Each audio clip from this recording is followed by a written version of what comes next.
For generations, we've read the opening chapters of the Bible as a seamless tapestry, a singular account of God crafting the cosmos, then humanity, then Eden. But what if I told you that hiding in plain sight, woven into the very fabric of Genesis, is a breathtaking secret? A mystery so profound it could redefine not just ancient history, but your very identity. Lean in, because what you're about to discover will challenge everything you thought you knew about where we come from, and the spiritual war raging within every single soul.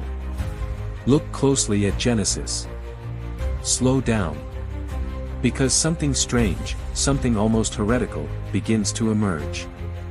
Genesis 1 paints a picture of humanity created in the image of God, male and female, without names, without boundaries, boundless. They are beings of pure, divine reflection. But then, in Genesis chapter 2, the tone shifts dramatically. Suddenly, we encounter a man formed from the dust, placed in a garden with strict limits. A woman drawn from his side, not alongside him. A serpent. A test. A catastrophic fall. 2 stories. 1 book. And the details don't just not align, they diverge with an unsettling precision that screams not contradiction, but revelation. Could it be that the Bible begins not with one creation story, but with a hidden truth so deep it's been obscured by centuries of conventional wisdom? A truth that whispers not just of ancient events, but of our present identity and the cosmic conflict that shapes our world. Because here's the bombshell, the Bible uses 2 distinct names for God in these chapters. Elohim in the first. Yahweh Elohim in the second. This isn't just poetic license, it's prophetic encoding. And in just a moment, I'm going to reveal the part of Genesis that no one talks about. The chilling moment when Cain, son of Adam, utters a line that shatters everything we think we know about who came first, and who was already walking the earth. Here's the line that will haunt you: sometimes the mystery isn't in what the Bible says, but in what we've never been taught to see. Have you ever felt a relentless tug-of-war within your own soul? One part of you reaching for the divine, the other stubbornly rooted in the dust. This revelation might just be the answer you've unknowingly yearned for. Consider the stark contrast. In Genesis 1, creation unfolds like a cosmic symphony. Elohim, the majestic, plural yet singular God of infinite power, speaks light, separates waters, fills the earth. And then, almost as an afterthought, humanity appears. Let us make man in our image, he declares. And it is so, male and female, together, reflecting the divine. No names, no personal narrative, no specific location. Just pure, unadulterated reflection, echoing across the vast canvas of creation. It is grand, universal, a humanity born of light, without borders. Then, Genesis chapter 2 abruptly shifts the rhythm. Yahweh Elohim, the intimate, covenantal God, steps onto the scene. He doesn't merely speak man into being, he forms him, not from ethereal life, but from the gritty dust of the ground. He personally breathes life into his nostrils. He meticulously plants a garden, Eden, and places this man within its confines. And then, from within the man, not alongside him, he sculpts a woman. 2 accounts. 2 names for God. 2 distinct creation sequences. And for those with eyes to see, not repetition, but profound distinction. Some scholars, in their attempts to reconcile, claim chapter 2 is merely a zoomed-in perspective of chapter 1, a poetic retelling. But others, ancient rabbis, Christian mystics, and diligent readers throughout history, have perceived something far deeper, far more radical. They've dared to consider that we aren't witnessing 2 perspectives of one event, but the stunning unveiling of 2 entirely different types of humanity. Here's the undeniable pattern. Genesis 1 speaks of humans made in God's image, but without a trace of Eden, no garden, no forbidden tree, no testing, no fall. It's a creation of pure glory. In stark contrast, Genesis 2 introduces all these elements: boundaries, commandments, the very real threat of consequences. The first creation radiates glory, the second confronts inherent weakness. The first is cosmic, universal, the second is covenantal, deeply personal, and fraught with tension. And here's the unsettling question that mainstream theology rarely asks: if these two accounts were meant to describe the same singular moment, why are the tone, the name of God, and the very nature of humanity depicted so fundamentally differently? The Bible does not waste words. If it appears to tell a story twice, it's not simply for reiteration, it's because it's revealing something we weren't prepared to grasp the first time. And just maybe, that first, glorious creation wasn't replaced. It was forgotten. There's a silent, almost imperceptible shift between Genesis 1 and Genesis chapter 2, and it hinges entirely on the name of God. In chapter 1, the Creator is simply Elohim, a name crackling with power, majesty, and an impenetrable mystery. It's a plural noun used in the singular, a divine paradox hinting at a being beyond human comprehension. Elohim speaks, and galaxies swirl into existence. He commands, and life bursts forth. It is transcendent, infinitely distant, absolutely sovereign. But in chapter 2, the name transforms. He is now Yahweh Elohim, the Lord God. This is no mere stylistic choice, it is a sacred doorway. Yahweh is the covenant name, the intimate name God uses when he walks with his people, when he bears his heart, when he binds himself in profound relationship. It's personal, deeply intimate, whispered in sacred spaces. This change isn't accidental. It reflects a seismic shift in both the narrative and the very nature of creation itself. In Genesis 1, Elohim births a humanity of pure light, bearing the divine image. But in Genesis 2, Yahweh Elohim meticulously forms a man from the dust, then leans down to breathe into him. He doesn't just declare life, he touches it. He bends low. He enters the story. We are no longer observing a distant, cosmic deity, we are witnessing a relational God sculpting a fragile, earthly being. Some scholars, in their academic pursuit, suggest the change in names merely indicates two different authors, two ancient traditions woven together. But what if it signifies something far more profound? What if the transition from Elohim to Yahweh Elohim signals a fundamental shift in the kind of creation being described? One made in glorious, unblemished light, the other formed in delicate tension. One carrying the divine spark, the other weighted by dust. One breathing divine likeness, the other destined to bear the burden of divine discipline. Yet, both profoundly loved. Both formed with undeniable purpose. Both integral to God's magnificent, unfolding plan. Perhaps these names don't just tell us who God is, perhaps they illuminate how he chooses to meet us, first in breathtaking majesty, then in boundless mercy. First as the cosmic creator, then as the intimate redeemer. If this shift in divine names truly marks a shift in creation, what other repetitions in Genesis have we been misreading, when they were always intended as earth-shattering revelations? If Genesis 1 and Genesis chapter 2 are not describing the same moment in time, but rather two distinct, separate acts of divine creation, then we are confronted with a mystery far more intricate and unsettling than most have ever dared to consider. In chapter 1, there is no Eden, no sinister serpent, no devastating fall. Humanity is made male and female, simultaneously, in the glorious image of Elohim. There is no mention of dust, no rib, no specific breath, no confining garden. No warnings, no exile. Just pure, unblemished reflection, light from light. This humanity is cosmic, complete, and charged with a divine commission: be fruitful, multiply, and fill the earth. But the second account, it shifts entirely. Here, a singular man is painstakingly formed from the dust of the ground. He is placed not in the vastness of the entire earth, but in a very specific, bounded garden, Eden. He is alone. Then comes a direct divine breath, a precise command not to eat, and the meticulous sculpting of a woman from his very side. And for the first time in the entire biblical narrative, the chilling possibility of failure. These are not redundant versions of a single origin story. They are two distinct, powerful portraits of human nature itself. One spiritual, luminous, free. The other earthly, fragile, and utterly tested.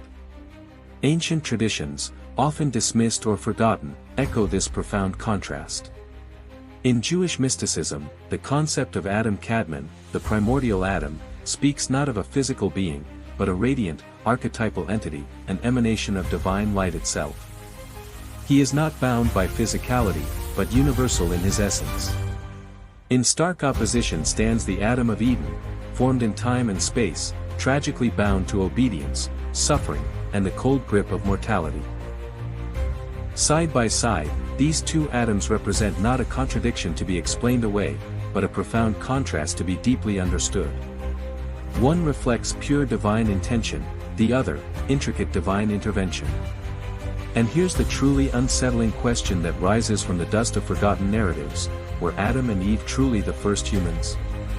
Or were they the first of a new kind of humanity, formed not in unblemished glory, but in deliberate limitation? If the beings of Genesis 1 were tasked to fill the entire earth, and Adam was merely placed in a specific garden, then what, or who, existed outside its protective borders? Perhaps the most provocative possibility of all: what if the fall wasn't the beginning of the human story, but a catastrophic rupture in something far more ancient, far more glorious? What if Eden wasn't humanity's first home, but our divinely granted second chance? Because from the moment Adam opened his eyes, he was already enmeshed in a design of profound grace, a creation that carried both the haunting memory of pure light and the inescapable burden of fragile clay. It is precisely in this contrast that something else, equally profound, quietly emerges: the creation of woman. Her appearance in the second account is not incidental, it is deliberate, strategic, and it fundamentally changes everything. She is not created alongside the man, as the male and female of Genesis 1 might imply.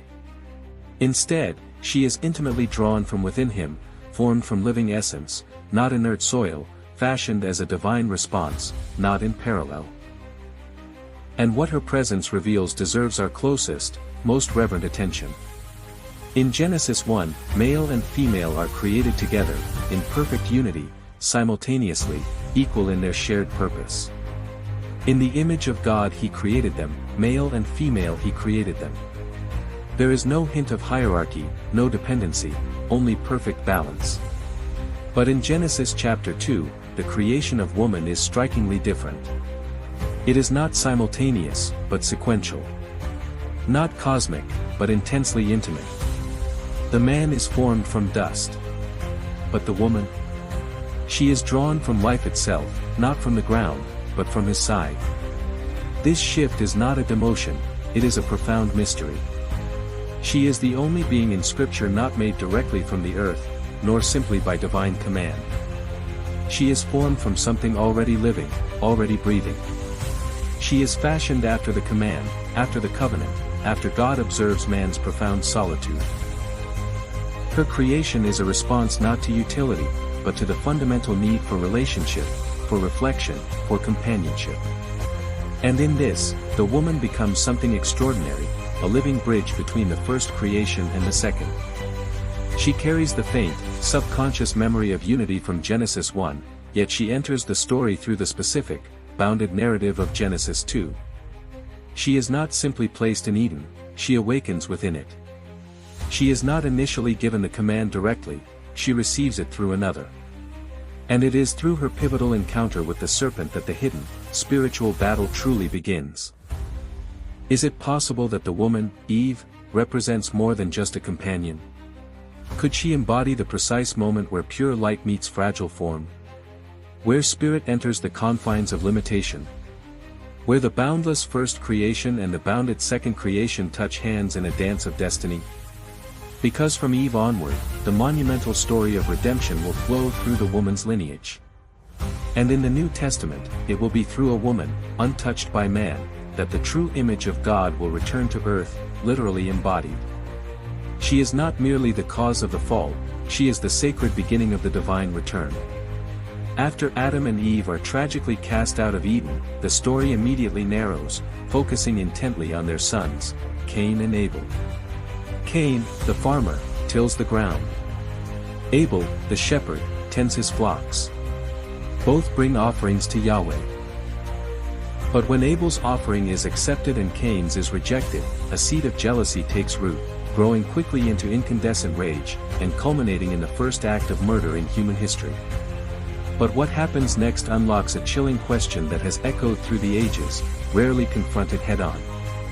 In Genesis 4 verse 14, after God confronts Cain for his heinous act, Cain cries out, "Whoever finds me will kill me. Whoever finds me will kill me." Think about that. At this point in the narrative, we have only been introduced to Adam, Eve, and Cain himself. Abel is dead. So, who exactly was Cain afraid of? He isn't confused, he is absolutely terrified. And what's more astonishing, God doesn't correct him, doesn't say, "Don't worry, there's no one else out there." Instead, he protects him. He places a mysterious mark on Cain, not as a curse, but as a divine shield, a symbol that sets him apart from whom? This pivotal moment exposes a deeper, more unsettling truth. Cain feared a world already populated. A world that existed beyond the specific, bounded confines of Eden. A world of people who did not come from Adam and Eve. Some dismiss this as mere allegory, a narrative oversight, or a literary convenience. But what if this is the Bible, in its subtle, profound wisdom, whispering to us again, pointing us directly back to that first, glorious creation described in Genesis 1? If humanity had already been created in God's image and given the mandate to fill the entire earth before Adam and Eve were formed in Eden, then Cain's desperate fear suddenly makes chilling, perfect sense. And the mark? It wasn't just a warning to others. It was a sign of divine distinction, a boundary drawn between two lineages, a cosmic restraint placed on a man born of the second creation, now living among those from the first. Not a curse, but a containment. And the deeper question still lingers: if Cain feared being killed, who were these others? And more importantly, what were they? Could they have been the forgotten children of the first creation, still roaming the earth, untouched by Eden's tragic fall, unburdened by the consequences of the forbidden fruit? Long before modern scholars began dissecting the apparent two creations, in Genesis, ancient voices, rabbis, mystics, and early Christian thinkers, were already whispering about this profound duality. They saw what many missed: two distinct acts of creation, two distinct names of God, two distinct types of humanity, and beneath it all, the eternal tension between spirit and flesh. In Jewish mysticism, the figure of Adam Kadmon, the primordial man of light, is paramount. Not formed from dust, but emanated directly from the divine essence itself. He is not physical, but archetypal, not localized, but cosmic. Then there is the Adam of Eden, the man of the earth, formed, tested, exiled. He doesn't radiate light, he bleeds. Side by side, these two Adams represent not contradiction, but profound contrast. One reflects pure divine intention, the other, complex divine intervention. The Midrash, those ancient Jewish commentaries, even explore the fascinating, unsettling story of Lilith, a woman said to be formed at the same time as Adam, but who, refusing submission, departed the garden. Is she myth? Metaphor? Her story, though obscure, carries sharp implications. That there was a time before Eden, and others besides Eve. Even Paul, in 1 Corinthians 15 verses 45 to 49, seems to echo this profound pattern, describing two Adams. The first man Adam became a living soul, the last Adam, a life-giving spirit. One is from the earth, made of dust, the other is from heaven. And just as we've borne the image of the earthly man, we are called to bear the image of the heavenly. When you look closely, a consistent pattern emerges: a light before the garden, a lineage before Adam, a memory before the fall. These aren't just obscure doctrines, they are powerful signals. Signals that Genesis may first not describe the first moment of human life, but the pivotal moment when heaven touched earth, when the divine spark was first imprinted. Because maybe Eden wasn't the beginning of humanity, but the interruption of something far more ancient than dust. Now, let's shift from the mystery around us to the profound mystery within us. Because even if you've never consciously questioned Genesis 1 and 2, you have undoubtedly felt the tension they describe.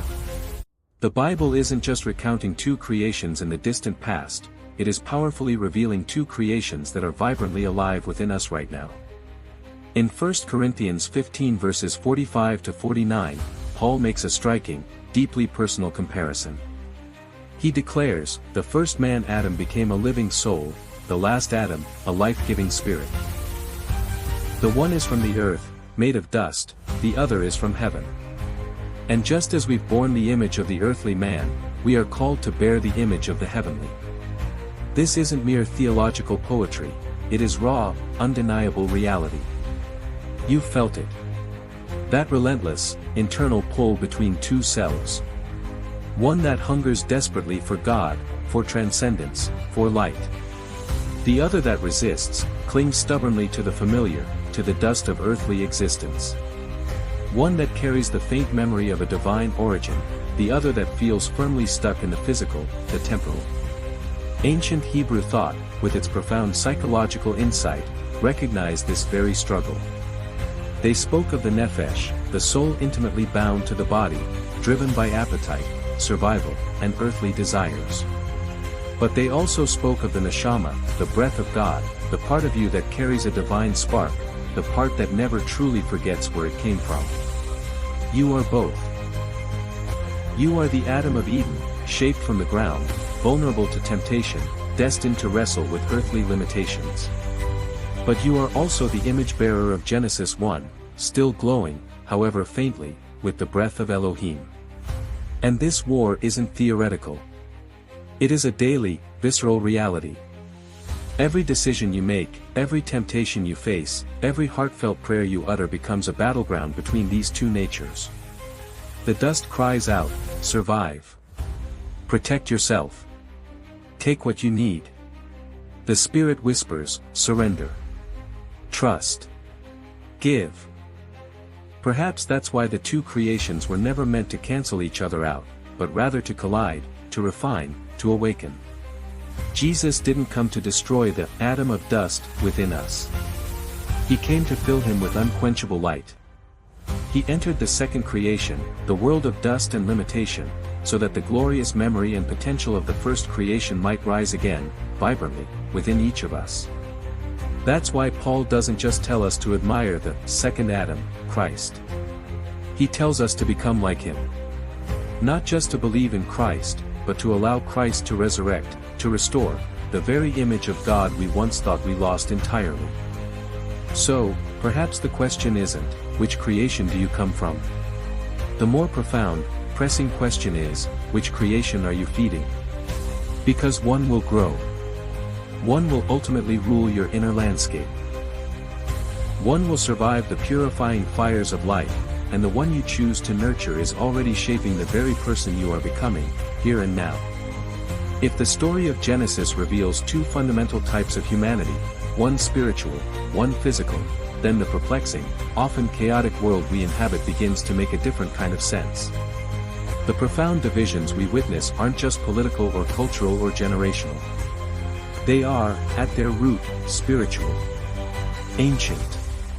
Baked into the very soil of creation itself. Some souls relentlessly pursue truth, holiness, and light, drawn by an undeniable, intrinsic pull towards something higher, something beyond the temporal. Others, tragically, reject the light, not out of mere ignorance, but because they were never truly looking for it in the first place, or perhaps have forgotten how. And yet, both exist side by side, intertwined.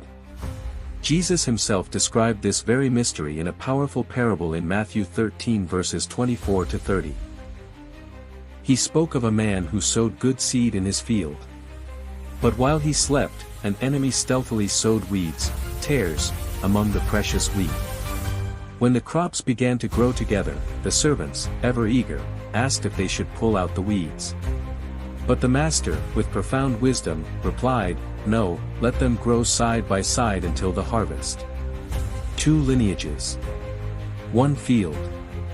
One master plan. Jesus wasn't merely talking about agriculture.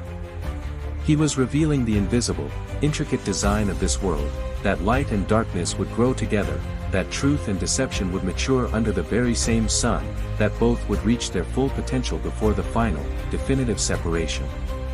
It is not our finite job to sort them out now. Our job is simply to recognize the field we are standing in, and to choose which seed we are growing. Some souls carry the unmistakable echoes of Genesis 1, glimpses of a higher purpose, a divine origin. Others are firmly bound to the earth, formed entirely by the dust, their gaze perpetually downward. And yet, both are inextricably part of God's overarching story. Not because they are equal in destiny, but because they serve a greater, more intricate design. The wheat reveals what is true and good precisely by standing in stark contrast to what is false and corrupt. The children of light shine brightest, with unparalleled brilliance, against the encroaching shadows around them. So, what if the pervasive division we see in the world isn't merely a tragic breakdown, but a profound prophecy in progress? And more than that, what if God, in His infinite wisdom, allows both to grow together, so that when the final harvest inevitably comes, there will be no shadow of a doubt as to who belongs to whom, who belongs to Him? If Eden wasn't the absolute beginning, perhaps it was a sacred reminder, a potent echo of what came before, and a divine signal of what still lies ahead. The second creation, formed from dust, was not merely a punishment. It was a pathway. A precise design through which God would unveil not only His immutable justice, but His boundless mercy. Adam was shaped from the ground, yes, but God still breathed His own Spirit into him. That breath was more than just life, it was memory, a memory of light, of glory, of a time before the testing ever began. And even after the devastating fall, even after the wrenching exile from paradise, God never sealed the story shut. He meticulously wrote a path for return. John 1 verses 4 to 14 tells us that, the Word became flesh and dwelt among us. The light entered the dust. The spiritual entered the physical. Jesus became the perfect, living bridge between both creations, seamlessly joining them. He didn't come to take us back to Eden in some literal sense. He came to awaken what Eden represented within us. In Him, the image of God is fully restored. In Him, the two creations are profoundly reconciled. And through Him, the way back to the divine is opened once more. But the story doesn't end there. Revelation 21 vividly describes a new heaven and a new earth. A holy city, the New Jerusalem, descending from God. No more sorrow. No more pain. No more exile. It's not merely Eden restored, it is Eden fundamentally transformed, elevated beyond all earthly comprehension. The first creation began with pure light. The final creation ends in unimaginable, everlasting glory. Perhaps we weren't cast out of Eden to be punished, but lovingly sent out so that we could truly remember, truly appreciate, how to genuinely return. And now, the question is no longer, can we go back? The profound question is, are we willing to follow the map He has already drawn in His own precious blood? So what if the Bible has been telling us two stories all along? Not just the story of how the physical world began, but the story of what kind of spiritual world we were truly made for. Not just the physical creation of man, but the astonishing revelation of two distinct humanities, one formed in glorious light, the other painstakingly shaped in fragile dust. One remembering heaven, however dimly, the other struggling, often blindly, through the dust of earth. And now, the choice is no longer abstract, because both creations are still vibrantly alive inside you. You are the field. You are the breath of Elohim. You are the dust of Yahweh Elohim. You are the echo of what was tragically lost, and the chosen vessel of what can be magnificently restored. So let the question truly linger in your soul, which one are you becoming? Which one are you feeding? Because the first creation still calls out to you. Not in thunder, not in fire, but in every quiet longing, every deep spiritual yearning to return to the one who shaped you in light, who breathed His essence into you. And if you've sensed that profound longing, this message wasn't an accident. It was a map. A sacred map back to the image, back to the breath, back to the true Eden within. If this truth has stirred something deep within your spirit, please share it. Let others hear the astonishing mystery they were never taught to see. Leave a comment below, tell us what resonated most powerfully with you. Subscribe for more profound insights, because this isn't just dusty theology. It is living memory, it is defining identity, it is unfolding prophecy. And the deeper you dare to go, the more clearly you will remember, you weren't just made from dust. You were profoundly shaped by light. And you were never, ever meant to forget it. And if you're wondering what happened next after the fall, after Cain, after Eden, you absolutely must delve into the story of the Nephilim, the mysterious giants born of the forbidden union between the sons of God and the daughters of men. It is one of the Bible's darkest, most hidden chapters, a chilling testament to the truth that the line between human and divine might be far thinner than we ever dared to imagine.